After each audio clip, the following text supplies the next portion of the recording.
जिसने जीरकपुर में एक पुलिस कर्मचारी दिव्य ज्योति को अन्य 4-5 लोगों के खिलाफ अनिवार्य की कंप्लेंट की।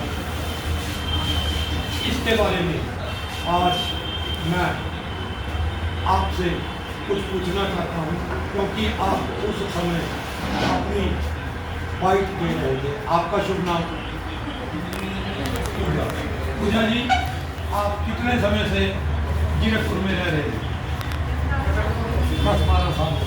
क्या काम करते हैं आप? सफाई के काम करते हैं। सफाई कर्मचारी हैं। सरकारी हैं या प्राइवेट हैं? प्राइवेट। आपकी शादी कब हुई थी? 2013 में हुई थी, यानी 10-12 साल हो गए। क्या कारण रहा भाई आपको नरेंद्र कौर ने ब्लैकमेल किया? क्या आपकी आपके पति के साथ नहीं बनती थी? नहीं। कारण क्या रहा? कारण ये था कि वो उसका किसी के साथ संबंध थे, वो मैं नहीं देख सकती थी, इस वजह से। आप दोनों से कोई बच्चा भी है? हाँ जी, एक बेटी है। एक बेटी है। क्या नाम है उस बेटी का? सिमरन नाम है। सिमरन। हाँ जी। कितनी उम्र की है? 10 साल। हाँ जी। तो जब आपका पति से मनमुटाव चला तो कितने दिन से आप उससे अलग रहे? इससे मतलब शादी मेरी बेटी उसके 1 साल तक सही थी, उसके बाद फिर 1 साल के बाद आप जो है अलग हो गए। हाँ जी। तो आपको कैसे पता लगा भाई इसका किसी और से संबंध है? उसके घर वालों से पता लगा। इसके परिवार वालों से, यानी आपके ससुराल हाँ वालों से। जी। तो आपने उसको उस समय अपने ससुराल वालों से या किसी से कोई बातचीत की? ससुराल वालों से कुछ बातचीत नहीं किया कि वो लोग हमें मारने लगते थे, तो हमारे से सवाल उठा तभी वो मुझे मारता था। अच्छा, जो कारण था वो मेन ये था भाई डोमेस्टिक वायलेंस, पारिवारिक हिंसा का, जिस कारण आप जो है वहाँ आपकी नरेंद्र कौर से कब, कैसे और कहाँ पे मुलाकात? बात यही है, आज जीरकपुर में काम पूछने लगी तो काम की सूचना के नरेंद्र मैडम मिल गई, फिर मैंने उससे हेल्प लिया। नरेंद्र मैडम से जब आप मिली आपने उससे क्या कहा था? मैंने उससे बोला कि काम में मुझे लाओ, मेरी छोटी सी बेटी है, फिर मैं अपनी लाइफ को सेट कर सकते, तो बोली कोई बात नहीं, मैं काम दिला दूँगी, तो दे देंगे। आपने जैसे उसको कहा उसने आपको कहीं काम लगवाया? नहीं, कहीं नहीं लगवाया। तो आप कैसे काम पे लगे? काम पे थे एक सरदार जी के घर में मैं काम करने लगी तो पूछा था, उन्होंने बोला बेटा मुझे ज़रूरत है, छोटा बच्चा भी काम के करता है। हमने उनको अपने घर में रख दिया था, बोले मेरे घर का काम करते रहना, खाना खाते रहना, काफ़ी टाइम तक उन में काम किया, तो मेरा बैलेंस बनने लगा कि वो भी देना हो गया, बच्चा हो गया। तब मैं आधा घंटा छोटा के लिए उन्होंने दे दिया था, मैं उसमें रहने लगी, कमाने लगी, तो थोड़ा बैलेंस बनने लगा, तो फिर मैं अंदर करवाया। इस दौरान आपकी नरेंद्र कौर से कितनी बार मुलाकात हुई है जब उसने आपको काम नहीं करवाया? आते जाते आपने उसको कब बताया भाई मेरे पति के साथ झगड़ा चल रहा है और वो मेरे को ऐसे जो है छोड़ के चला गया, ना मेरे पास आता है, ना उसने तलाक लिया? कब आपने ये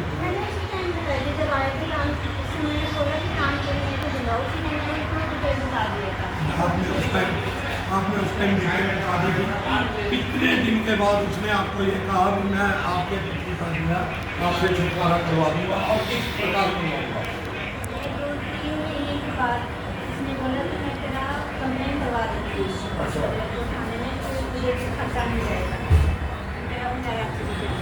आपने किसी और से भी सलाह की थी इसके बारे में?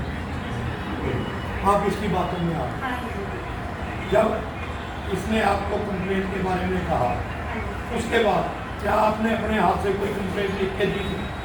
इससे पहले मैंने एक कंप्लेंट डाली थी 13 बजे। अच्छा, तो उन लोगों ने सुनवाई नहीं की। सुनवाई नहीं की। हाँ जी, जब ये दोबारा कंप्लेंट हुई तो इसमें हुई मेरी सुनवाई, इसमें एक 6 लाख रुपया मिले। जिसमें आपकी सुनवाई हुई है हाँ जी। वो शिकायत आपने खुद लिखी थी या किसी से लिखवाई थी? मैं तो अनुभव नहीं है सर। मैं क्या लिखा तो उसको लगा तो मुझे लिखना था। तो जो आपकी कंप्लेंट थाना में गई है उस पर आपने साइन किए थे? अंगूठा लगाया। जिसने वो शिकायत लिखी वो पहले से लिखी हुई थी या खाली कागज पे किसी पे?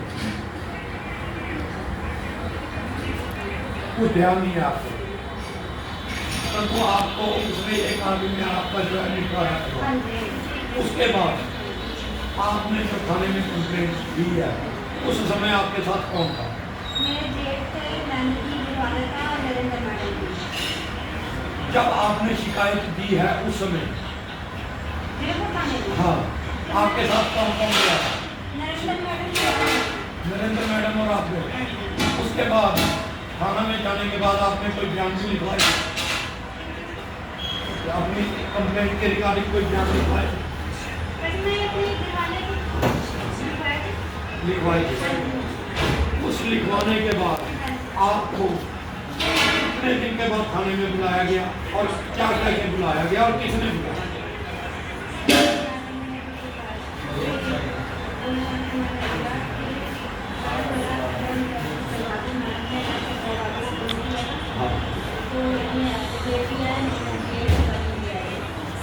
ब्राह्मण बीच जो पुलिस कर्मचारी है जिसका आप नाम ले रहे हो, ठीक है, क्या आप उनको पहले से जानते थे?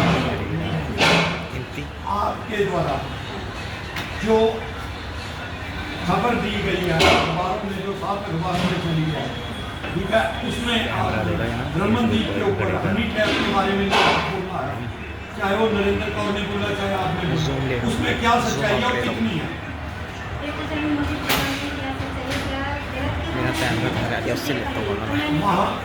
वहाँ पर कोई वीडियो भी बनाई गई थी? वो तो बना रहे थे, ठीक है। कितने पत्रकार थे जिस समय आपकी जो है अपना आप कुछ अंदाजा 2, 4, 5, 10, 20, 50 कितने थे? 10-20 लोग, ठीक है। तो उस समय आपने क्या सोचकर इंटरव्यू दिया था? भाई पुलिस कर्मचारी जो है ये काम करती है, ये दिव्या ज्योति ये काम करती है, क्या आपको इनके बारे में पहले से इनके चरित्र के बारे में पता था? नहीं सर। फिर आपने ये कैसे इंटरव्यू दिया? ये मुझे नहीं पता था सर, क्योंकि मेरे तो ये भी नहीं पता पत्रकार लोग यहाँ पे होते हैं। ये नरेंद्र मैडम के जरिए मुझे वहाँ पता था कि इनके जरिए हम वहाँ पहुँचे। नरेंद्र मैडम के जरिए आप पहुँचे थे, तो इसका मतलब नरेंद्र मैडम ने आपको ये बताया होगा कि भी मैंने प्रेस कॉन्फ्रेंस करनी? हाँ जी। बताया था? हाँ जी। आपको प्रेस कॉन्फ्रेंस के बारे में पता है भी कैसे? नहीं, उतना नहीं पता था। और जब पुलिस कर्मचारियों ने आपको बुलाया, आपके ससुराल पक्ष को बुलाया, उस समय आपके साथ नरेंद्र कौर थी या नहीं थी? क्या फैसला हुआ था?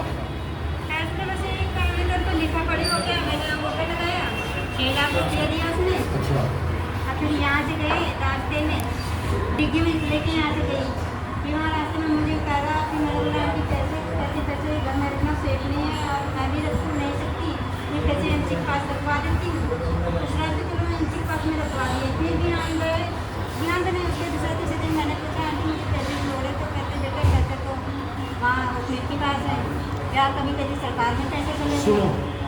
अब मैं आपसे ये पूछना चाहूँगा, भाई जिस वकील का इसने नाम लिया, क्या आपको नाम पता है उसका? नहीं सर। नहीं पता। उसने जो कहा सरकार के पास जमा हो गए हैं, आपने उससे कोई रसीद मांगी? नहीं मांगी, ना ही उसने आपको कोई। अब आप ये बताओ भी जो 6 लाख रुपया इसने आपसे लिया है फैसले का, उससे पहले भी कोई पैसे लिए थे? नहीं कोई फैसला करवाने के नाम पे पैसे लिए हो? नहीं कोई पैसा नहीं लिया।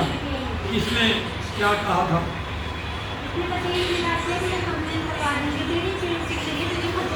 खर्चा पानी मिल गया।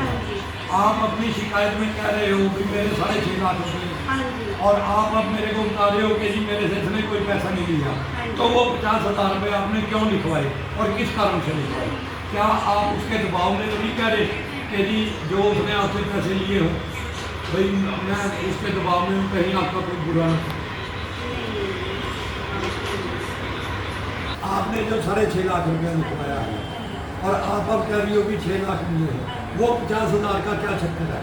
तो वो 1 लाख मेरे दिलवाने के कमीशन के चक्कर में लिखवाया गया। इसने 1 लाख रुपया आपसे कमीशन मांगी कि मैं तेरा फैसला करवाऊँ, उसमें से आपने इसको पहले पैसे दिए?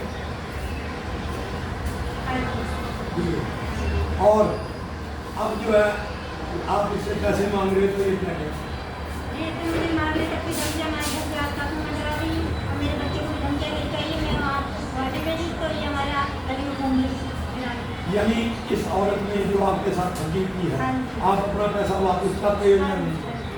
अगर आपको किसी किस्म की किसी संगठन की जरूरत पड़ती है तो क्या आप संगठन के पास उसके बारे में जाएंगे? बिल्कुल जाएंगे।